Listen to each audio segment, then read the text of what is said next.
what's your belief? Because you bring my belief. No, you asked me. Are you religious? No, I think I'm just a person seeking truth. And the example is, I'm taking the person that I believe to be a reference point, Solomon. Why do I take him as a reference point? Just read Proverbs and see if that's a good business model and a good life model to adopt, and you might actually become successful.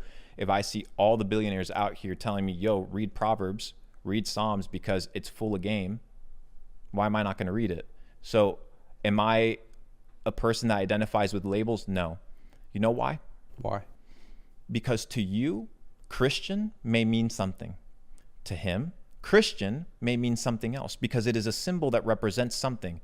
So for me to identify as that symbol means that now I identify through your lens of what that symbol means. So I am without symbol. You have to view me as an autonomous individual and get to know me. And then you can attach your labels in due time as you get to know me. What's like the best way to figure it out? Or like, how do you put yourself Well, in he a said he's figuring it out still. It's like, I would say first, recognizing that we don't know everything. Like, it doesn't matter how much success you achieve, you can still learn things from everybody, what to do, what not to do. So I would say curating a group of people that help you think. I think that's important.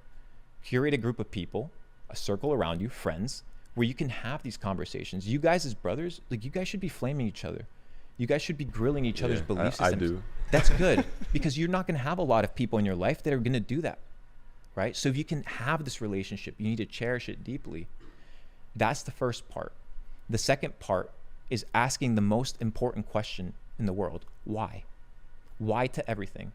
Why? Why? It's the question that all authority gets what? Angry when you ask them. Ask your teacher, ask your parents, ask your pastor. Why? If you ask them why enough, to the point where they get to, I don't know, which everybody gets to. Of course. That's when people get mad. But if you can get to the I don't know, and instead of getting mad, get intrigued, that is where you find truth, brother. Okay. Yeah, but how do you put yourself in a circle of people that you can trust and people that can, become the type of person that attracts individuals of caliber? I'm sitting with him here today. I don't know you, gentlemen, but hopefully we can build a relationship one day. I don't know him very well either, besides the couple videos of content that I've seen floating on the internet over the last couple years.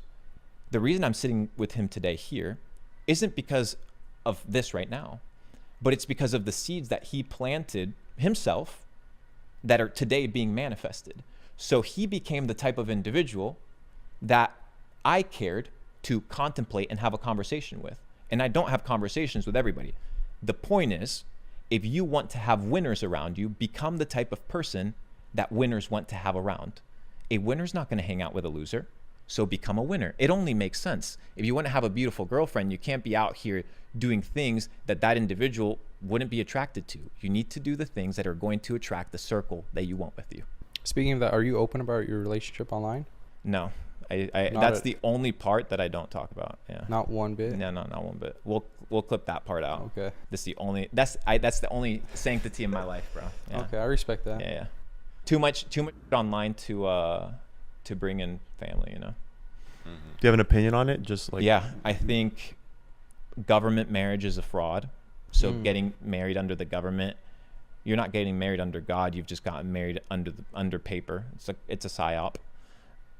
I think getting married under God and faithfulness to one woman is my preference of life, and I think it's the best life. Why? For multiple reasons. Every time you sleep with a woman, you taint her and she taints you, whether you like it or not. And I just refuse to be tainted by people or marked by people that I do not know. So I've only decided to know one person, and with that, I'm content. So you disagree with the Tate perspective of multiple wives and all of that? I mean, I wouldn't say it's a Tate perspective. I would say it's quite a global perspective of doing whatever you want. Now, I've just adopted the lifestyle and the belief system that one woman for me is enough, and I'm satisfied with that, and that works. I respect that. Do you plan on having kids with that woman? Not right now. Ever? Not right now, because I think part of I know it might sound a little bit cliche, But I think there's plenty of kids out there that need parents, bro, already. I think I kind of have a passion towards adopting kids. There's too many kids out there that need parents. Yeah. What are you naming your first kid?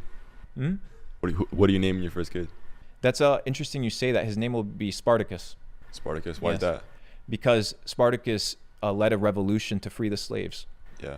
And I guess my next question is it possible to get so far out of the matrix to the point where you like loop back around and get back into the matrix? Of course, brother.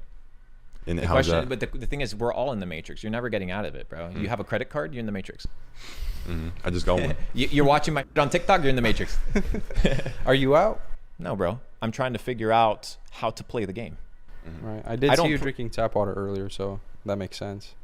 Still in the matrix. You should sell some of these bottled by 12. White label. Hey, you want I to drop might. ship water bottles, bro? I might. The tap water. Tap water brand. It actually is a good idea. But yeah, and I don't plan on having kids. That's not my perspective. You planning to have kids? Yeah. I want to have a few, like 1 or 3. Boy- 1, 2, 3. Boys? Girls? You I'm don't gonna care. I'm gonna shoot for boys, but You're gonna shoot for boys? Is that no pun intended, or is that pun intended? Funny. Are you still dropshipping? Nah, bro. Why not? I make too much money in other places. I have my private equity firm. I have my trading firm, and I have my ventures inside Capital Club. So You want to drop your most profitable product? like my most profitable product that I ever sold. My most profitable product was these sanitizing tablets that you would utilize for like cleaning clothes. So you would put them in the dishwasher, you would put them in the washing machine or in the plate washer, and they would just clean your plates. I sold household products. Boring. really, Yeah, dude. Why wouldn't I sell sanitation household products during... that's what I was gonna say. Was this during the virus? Yeah. So I was like, I can't sell hand sanitizers and I can't sell masks, but people still need cleaning supplies and other cleaning in their house. So they're stuck in their house. They So need why cleaning not stuff. price gouge them? Well, I didn't price gouge them. I just sold something that was completely within the terms and conditions of Facebook, which is pretty good. It worked. Was And that was that an AliExpress product? Of course, brother.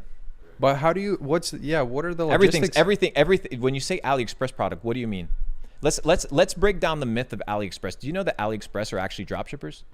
It's people that are drop shipping manufacturers. Yeah. So when you say AliExpress, only a noob drop shipper pulls anything from AliExpress because people from China are listing and drop shipping those same products and then going to the manufacturers.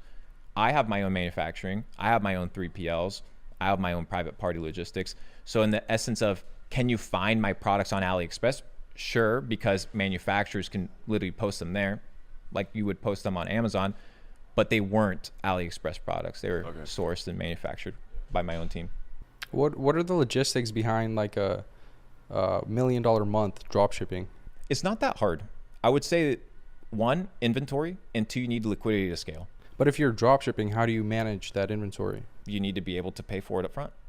Okay. Bro, drop shipping, this idea of, you pay for money, like pay for your products after you receive the money. This only works at low scale. You know this. You start doing 20, 30K days, you have to start buying inventory up front. You have to start buying a week of inventory. You have to start figuring out P&Ls. You have to start seeing if they have inventory. You start scaling even higher. You have to call the manufacturer, see if they can produce in time. So it goes from drop shipping, quickly becomes e-commerce. Yeah, so that's not drop shipping into that. It's that, well, you transition from Right. it, right? So that's how I go. We grab a product. All the top e-commerce guys test drop ship. As soon as it works, white label. As soon as it works, build their own supply chain. So you had At this scale, you have to do it. right. So you had this huge come up with drop shipping, and then you funneled that money into crypto. All of it. You wrote it, sold. Are you going to be buying back in? It's a great question. I was talking with Luca Nets before this podcast, and we were talking about crypto. The Bitcoin ETF will 99.9% approval rates. It's happening. It's going to get approved. What happens after it, I have no idea. How I'm going to get in the market, I think I want to get in building products this time around. I kind of invested in things, but I think there's a possibility to just build cool products inside crypto. So I think my approach is going to be different. I'm going to probably pull away from being like a market investor, a trader, to probably getting more hands-on in the game.